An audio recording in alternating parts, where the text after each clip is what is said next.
Olá, pessoal! Sejam muito bem-vindos ao canal de resumo de livros. Aqui é o lugar certo para quem curte uma boa leitura de livros de vários gêneros. Todos os dias às 6 horas da tarde tem vídeo novo com 4 resumos de livros para ajudar você a escolher uma boa leitura. Então já se inscreve, ativa o sininho e compartilhe esse vídeo. Vamos para o primeiro resumo, que é do livro A Natureza da Mordida. A Natureza da Mordida é um romance que explora as complexas relações humanas, a dor do abandono e a busca por compreensão.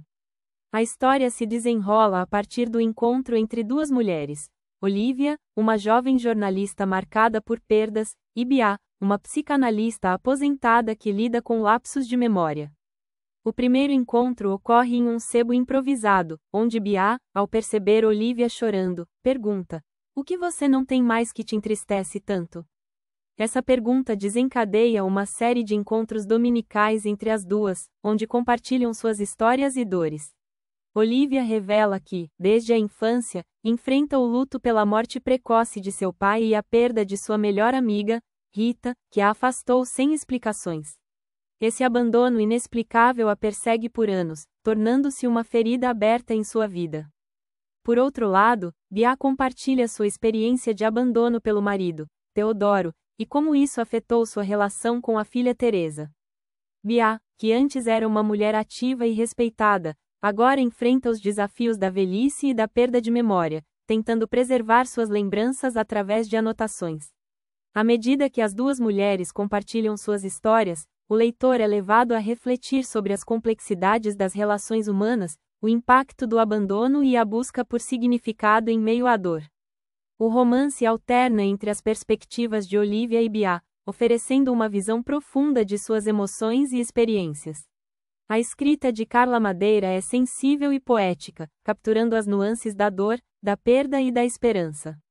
A Natureza da Mordida não é apenas uma história de amizade, mas também uma reflexão sobre a condição humana, a memória e a capacidade de curar feridas emocionais.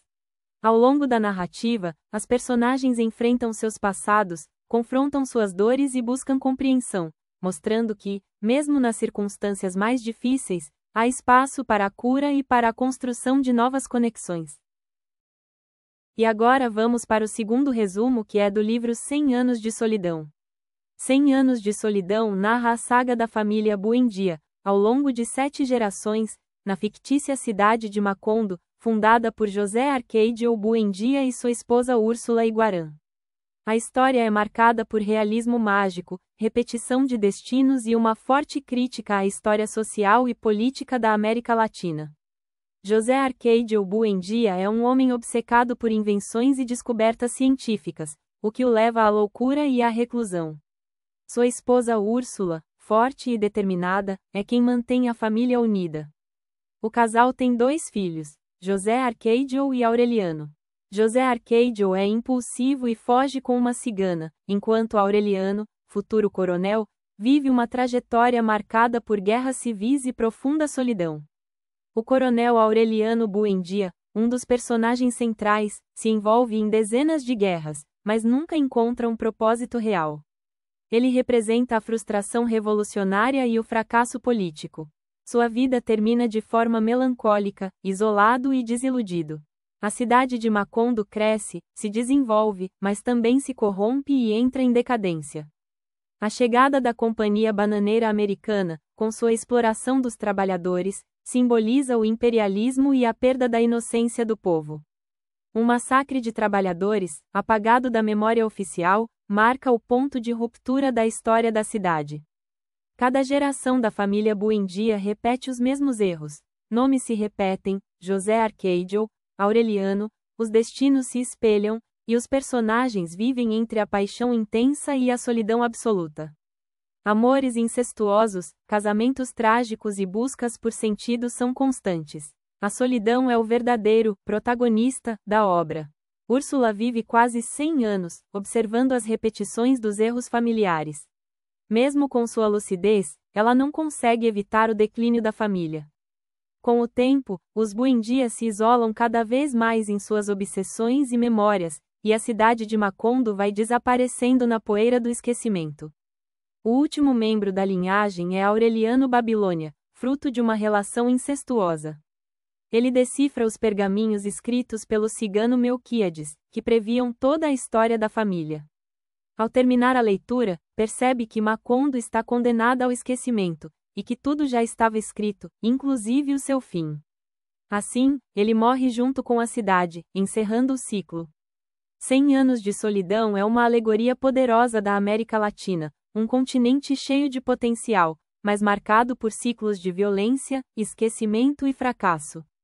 Garcia Marques tece uma narrativa complexa, profunda e bela, onde o mágico e o trágico se entrelaçam de forma inconfundível. E agora vamos para o terceiro resumo, que é do livro Vou Te Receitar um Gato.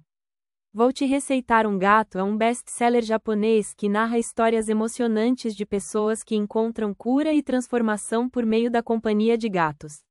A trama se passa na misteriosa clínica Kokoro, localizada no final de um beco escuro, onde apenas almas que realmente precisam de ajuda conseguem chegar. A clínica oferece um tratamento exclusivo e inusitado: gatos.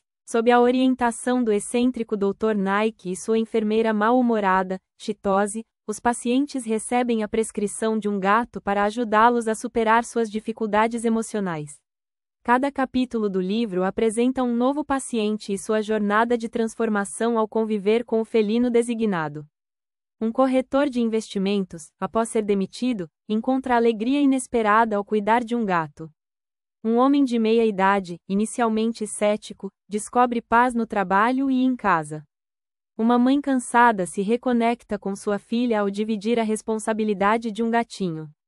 Uma designer de bolsas aprende a relaxar e a lidar com o estresse diário. E uma geisha, abalada pela perda de sua gata, encontra forças para seguir em frente.